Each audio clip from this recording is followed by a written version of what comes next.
ವರ್ಷ ನ್ಯೂಸ್ಗೆ ಸ್ವಾಗತ. ಪೌರ ಕಾರ್ಮಿಕರ ದಿನಾಚರಣೆ ಅರ್ಥಪೂರ್ಣವಾಗಿ ಆಚರಿಸಲಾಯಿತು. ಕೊಪ್ಪಳ ಜಿಲ್ಲಾ ತವರೀರ ಪಟ್ಟಣದ ಶ್ರೀ ಲಕ್ಷ್ಮೀ ವೆಂಕಟೇಶ್ವರ ಕಲ್ಯಾಣ ಮಂಟಪದಲ್ಲಿ ಶುಕ್ರವಾರ ಬೆಳಗ್ಗೆ ಪೌರ ಕಾರ್ಮಿಕರ ದಿನಾಚರಣೆ ಜ್ಯೋತಿ ಬೆಳಗಿಸುವ ಮೂಲಕ ಉದ್ಘಾಟಿಸಿ ಮಾತನಾಡಿದ ಪಟ್ಟಣ ಪಂಚಾಯತ್ ಅಧ್ಯಕ್ಷರಾದ ನಾರಾಯಣಗೌಡ ಮೆದಿಕೇರಿ ಅವರು, ಇಡೀ ಸಮಾಜವನ್ನು ಸ್ವಚ್ಛ ಮಾಡಲು ಪೌರ ಕಾರ್ಮಿಕರು ಅಗತ್ಯವಾಗಿದೆ. ನಿಮ್ಮ ಆರೋಗ್ಯವನ್ನು ಕಾಪಾಡಿಕೊಳ್ಳಲು ಮುಖ್ಯವಾಗಿದೆ ಎಂದು ಈ ಸಂದರ್ಭದಲ್ಲಿ ಹೇಳಿದರು. ಬಟ್ಟೆ ಬರೆ ಎಲ್ಲ ಕೊಡ್ತಾ ಇದ್ದಾರೆ, ಇಕ್ವಿಪ್ಮೆಂಟ್ಸ್ ಎಲ್ಲ ಕೊಡ್ತಾರೆ. ಕೆಲವೊಂದಿಷ್ಟು ಜನ ಯೂಸ್ ಮಾಡದೇ ಇಲ್ಲ. ಇವತ್ತಿನ ಪರಿಸ್ಥಿತಿ ಹೆಂಗಾಗಿದೆ ಅಂದ್ರೆ ಎಲ್ಲೋ ಕಡೆ ಯೂಸ್ ಮಾಡ್ತಕ್ಕಂಥ ಸಿರಂಜಿ ವೇಸ್ಟೇಜ್ ಫಸ್ಟ್ ಕಸ ನೋಡಕ್ಕಾಗಲ್ಲ ಅಂತದ್ದು ನೀವು ಹಂಗೆ ನಿಂತ್ಕೊಂಡು ಅದೇ ಕೆಲಸ ಮಾಡ್ತೀರಿ. ದಯವಿಟ್ಟು ಆ ಕೆಲಸ ಮಾಡಬಾರ್ದು. ನೀವು ಕೊಟ್ಟಿರ್ತಕ್ಕಂಥ ಪರಿಕರಗಳನ್ನ, ಗ್ಲೌಸ್ ಏನು ಕೊಟ್ಟಿರ್ತಾರೆ, ಶೂ, ಅವನ್ನೆಲ್ಲ ಉಪಯೋಗ ಮಾಡ್ಕೊಂಡು ನೀವು ಆ ಕೆಲಸ ಮಾಡಿ.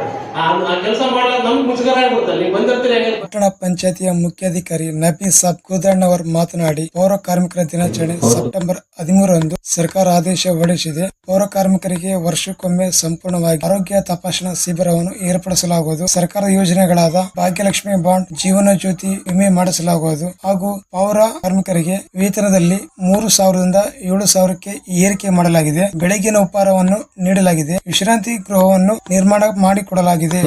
ಆಸ್ಪತ್ರೆಯಲ್ಲಿ ನಾವು ಪ್ರತಿ ವರ್ಷ ಮಾಸ್ಟರ್ ಹೆಲ್ತ್ ಚೆಕಪ್ ಅನ್ನು ಮಾಡಿಸ್ತೀವಿ. ಅದೇ ರೀತಿಯಾಗಿ ಪ್ರತಿ 3 ತಿಂಗಳೊಮ್ಮೆ ಇವರು ನಮ್ಮ ಸರ್ಕಾರಿ ಆಸ್ಪತ್ರೆಯಲ್ಲಿ ನಮ್ಮ ಪೌರ ಕಾರ್ಮಿಕರಿಗೆ ಆರೋಗ್ಯ ತಪಾಸಣೆಯನ್ನು ಮಾಡ್ತೀವಿ. ಅದೇ ರೀತಿಯಾಗಿ ನಮ್ಮ ಪೌರ ಕಾರ್ಮಿಕರಿಗೆ ಕೆಲಸದ ಸಮಯದಲ್ಲಿ ಸುರಕ್ಷತಾ ಪರಿಕರಗಳು ಸಹ ನಾವು ಹಂತವಾಗಿ ನಾವು ಅವರಿಗೆ ಪೂರೈಕೆಯನ್ನು ಮಾಡ್ತೀವಿ. ಅತಿಥಿಗಳಾಗಿ ರಾಜ್ಯ ಸಫಾಯಿ ಕರ್ಮಚಾರಿಗಳ ಆಯೋಗ ಸದಸ್ಯ ರಗಡಪ್ಪ ಅವರು ಮಾತನಾಡಿ, ಮಲ ಊರುವ ಪದ್ಧತಿಯನ್ನು ಇಡೀ ದೇಶದಲ್ಲಿ ರದ್ದು ಮಾಡಿದ ಹೆಗ್ಗಳಿಕೆ ಕರ್ನಾಟಕ ಸಲ್ಲುತ್ತದೆ ಎಂದು ಹೇಳಿದರು. ತಗೊಂಡು ಅದನ್ನ ಬಾಚಿ ಆ ಪುಟ್ಟಿಯಲ್ಲಿ ಹಾಕೊಂಡು ತಲೆ ಮೇಲೆ ಹೊತ್ಕೊಂಡು ಎಲ್ಲೋ ಒಂದ್ ಕಡೆ ವಿಲೇ ಮಾಡಬೇಕು. ಪೌರ ಕಾರ್ಮಿಕರ ಸಂಘದ ಶಾಖಾಧ್ಯಕ್ಷರಾದ ಶರಣಬಸವರಾಜ್ ಅಧ್ಯಕ್ಷತೆಯನ್ನು ವಹಿಸಿ ಮಾತನಾಡಿದ, ದೇಶ, ರಾಜ್ಯ, ನಗರ, ಹಳ್ಳಿಗಳಿಗೆ ನಿಜವಾದ ಹೀರೋಗಳೆಂದರೆ ಪೌರ ಕಾರ್ಮಿಕರು ಹಾಗೂ ನೀವು ಜನರನ್ನು ರಕ್ಷಿಸುವ ಹೊಣೆ ನಿಮ್ಮದು. ಆದರೆ ನಿಮ್ಮನ್ನು ರಕ್ಷಿಸಲು ಯಾರು ಇರುವುದಿಲ್ಲ. ನಿಮ್ಮ ಹಿಂದೆ ಕುಟುಂಬ, ತಂದೆ ತಾಯಿ ಇರುತ್ತಾರೆ. ಈಗಿನ ಸೋಂಕುಗಳಾದ ಮಲೇರಿಯಾ, ಡೆಂಗು ಸಾಕಷ್ಟು ಸೋಂಕುಗಳು ಕಾಣಿಸಿಕೊಳ್ಳುತ್ತವೆ. ಅದಕ್ಕಾಗಿ ನೀವು ಸ್ವಚ್ಛತೆಯನ್ನು ಕಾಪಾಡಿಕೊಳ್ಳಬೇಕೆಂದು ಈ ಸಂದರ್ಭದಲ್ಲಿ ಹೇಳಿದರು. ಪೌರ ಸೇವಕರಾಗಿ ಕೆಲಸ ನಿರ್ವಹಿಸಿದ ತಾವೇನು ಸ್ವಚ್ಛತಾ ಕಾರ್ಯದಲ್ಲಿ ಬಹಳ ಜನ ಕೆಲಸ ಮಾಡಿದ್ರು.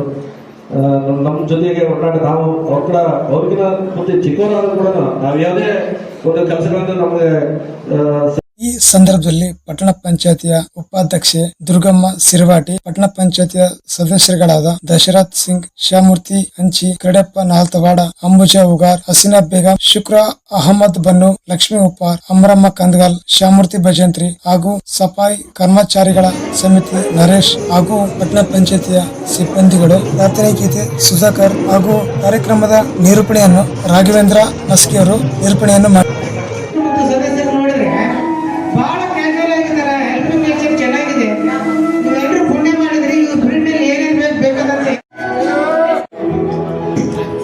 ಅಧ್ಯಕ್ಷರು ಮತ್ತು ಸರ್ವ ಸದಸ್ಯರುಗಳಿಗೆ ಅಭಿನಂದನೆಗಳು.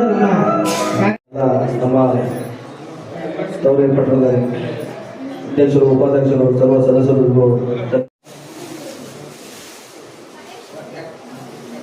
ಮಾಡಿದ್ದೀವಿ.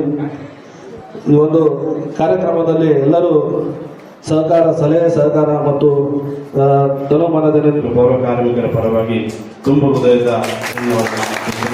ಅದೇ ರೀತಿಯಾಗಿ ಈ ಒಂದು ಕಾರ್ಯಕ್ರಮವನ್ನು